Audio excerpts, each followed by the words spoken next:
बिस्मिल्लाहिर्रहमानिर्रहीम अस्सलाम वालेकुम रहमतुल्लाह। यूएई के सदर की जानिब से पाकिस्तान को इतनी बड़ी ऑफ़र दी गई है, इतनी बड़ी ऑफ़र के उसके बदले में ना सिर्फ पाकिस्तान की जो इकॉनमी है वो बेहतर हो सकती है, बल्कि पाकिस्तान के यूएई के साथ जो ताल्लुकात हैं वो बेहतर हो सकते हैं, जो कि इस वक्त ख़राब हो रहे हैं और किस लेवल के ऊपर पहुंच चुके हैं आप तसव्वुर भी नहीं कर सकते।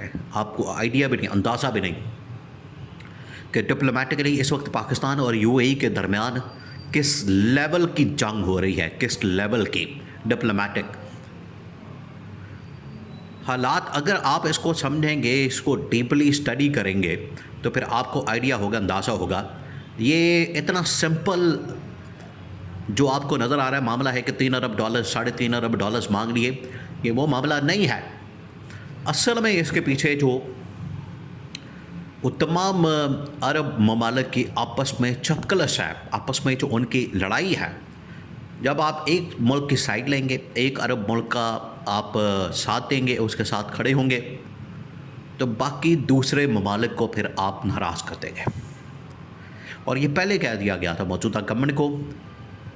इसाक डार जो फॉरेन मिनिस्टर है, ये ना सिर्फ मौजूदा गवर्नमेंट की, इसाक डार की, उनकी टीम की नाकामी है, फेलियर है कि उन्होंने यूएई जैसे बरादर मुल्क के साथ ताल्लुकात को ख़राब कर दिया।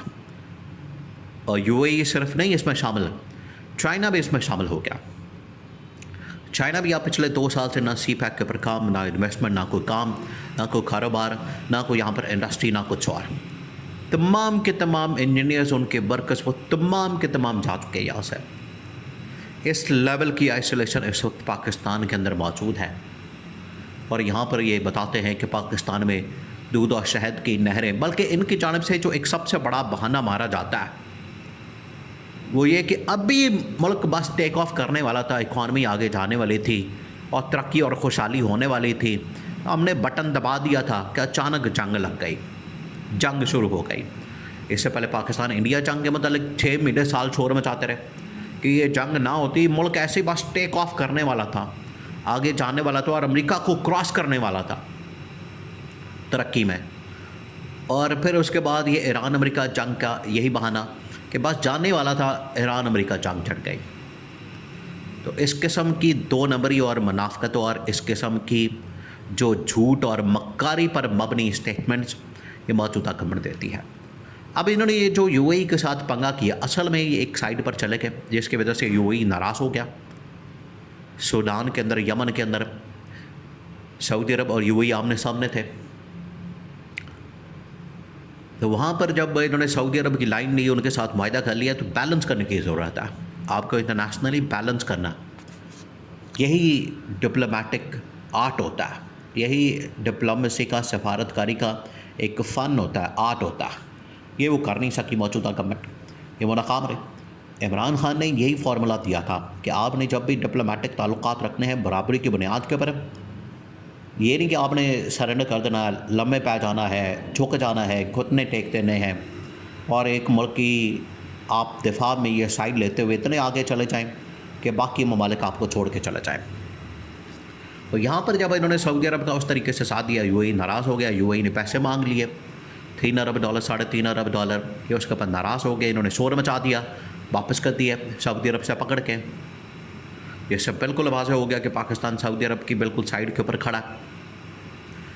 अब यूएई ने, अच्छा, ये जो डेवलपमेंट हुई है इसकी वजह से यूएई के अंदर लाखों पाकिस्तानी जो इस वक्त काम करते हैं, जो अरबों डॉलर का रेमिटेंस भेजते हैं पाकिस्तान में, उनकी नौकरी, उनके कारोबार, उनका रोज़गार ख़तरे में पड़ गया।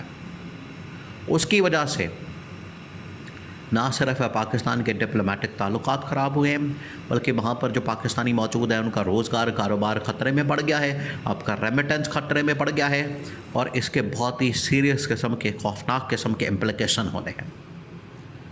अब यूएई के सदर ने दोबारा से ऑफ़र की, इसी वजह से आप देखेंगे ये मलिक रियाज को निकालने की बातें, यूएई से वापस लाने की बातें, वहाँ से इन्वेस्टमेंट निकालने की बातें, और यहाँ पर पूरा एक प्रोपेगेंडा यूएई के ख़िलाफ़, यह सब कुछ हो रहा है।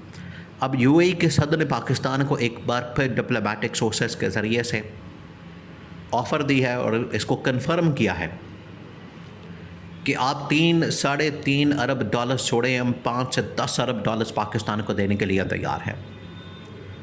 लेकिन आप इमरान खान को बाहर निकालें या उसकी पॉलिसी को रिवाइव करें, उसके ऊपर अमल दरामद करें, क्योंकि इमरान खान ही वो लीडर था, इमरान खान ही वो शख्स था जिसने यूएई के साथ, सऊदी अरब के साथ, चीन के साथ, ईरान के साथ, अमेरिका के साथ, यूरोप के साथ, बरतानिया के साथ, कनाडा के साथ, कोई भी मुल्क आप नाम लें उसके साथ इमरान खान के बड़े ज़बरदस्त ताल्लुक़ात थे।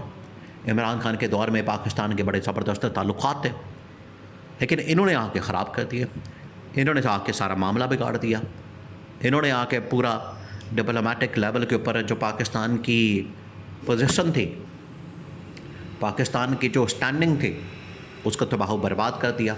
उसका जो असर आया पाकिस्तान के इकॉनमी के ऊपर आया। और देखें आज 3-3.5 अरब डॉलर, अब सऊदी अरब ने अगर रखवा दिया तो ज़रूरत पड़ गई सऊदी अरब को, वो भी आपसे मांग लेगा, फिर आप कहाँ से लेंगे 3-3.5 अरब डॉलर? चाइना तो आपने देगा और कोई मुल्क आपको नहीं देगा। तो ये अब आप फंस गए हैं, आप बिल्कुल लास्ट ऑप्शन के ऊपर आ गए हैं। तो यूएई के सदर ने असल में ऑफ़र दी है शेख ज़ैद अल नहयान ने कि अगर आप चाहें तो आप पाकिस्तान के अंदर भी और बाहर भी अपना इमेज भी, अपनी इकॉनमी भी सब कुछ बेहतर कर सकते हैं, लेकिन उसके लिए आपको करना ये होगा कि आप इमरान खान या इमरान खान की पॉलिसी उनको रिवाइव करें, पाकिस्तान के अंदर इंतकामी कार्रवाइयों को ख़त्म करें, पाकिस्तान के अंदर जो पॉलिटिकल विक्टिमाइजेशन है, देखिए अभी ये शायद वक्ती तौर पर गवर्नमेंट वाले समझ नहीं पा रहे, नून लीग और शरीफ ख़ानदान, जरदारी ख़ानदान, ये समझ नहीं पा रहे कि ये जो आप पॉलिटिकल विक्टिमाइजेशन कर रहे हैं, ये लॉन्ग टर्म में अगर देखें, लॉन्ग टर्म में तो इसके कितने ख़तरनाक और खौफनाक नताइज निकलने हैं। वक्ती तौर पर इनको लग रहा है कि हमारा ये इक़्तिदार मजबूत है, बचा हुआ है, बिल्कुल बड़े ज़बरदस्त अंदाज में चला रहे हैं, मर्ज़ी से चला रहे हैं, मज़ा आ रहा है, अयाशी प्रोग्राम लगा हुआ है, अल्लल्ले तल्लल्ले सिक्योरिटी प्रोटोकॉल, ये वो तमाम चीज़ें, जहाज़ों के अंदर सैर सपाटे, गैर मुल्की दौरे, लेकिन इनको अंदाज़ा नहीं कि इसकी वजह से पाकिस्तान को जो नुकसान हो रहा है। और देखें पाकिस्तान जो इस वक्त अरबों डॉलर्स रेमिटेंस हासिल करता है यूएई से, वहाँ पर लाखों पाकिस्तानी जो काम करते हैं, उनका रोज़गार, उनकी वहाँ पर नौकरी, उनके कारोबार, वो शदीद तरीन ख़तरात में पड़ चुके हैं। और उसकी वजह से पाकिस्तान के अंदर आने वाला अरबों डॉलर्स का रेमिटेंस वो भी ख़तरे से दो चार हो चुका है। तो इन्हें आइडिया नहीं, मौजूदा गवर्नमेंट को इस चीज़ का अंदाज़ा नहीं, इन्हें सिर्फ अपने इक़्तिदार से आगे, पावर से आगे, लूटमार से आगे, हलवे मांडे से आगे कुछ नज़र नहीं आता। और ये पाकिस्तान के हालात इन्होंने बना दिए हैं, जिसकी वजह से यूएई ने रिहाई के बदले इमरान खान की अरबों डॉलर्स की ऑफ़र दी है।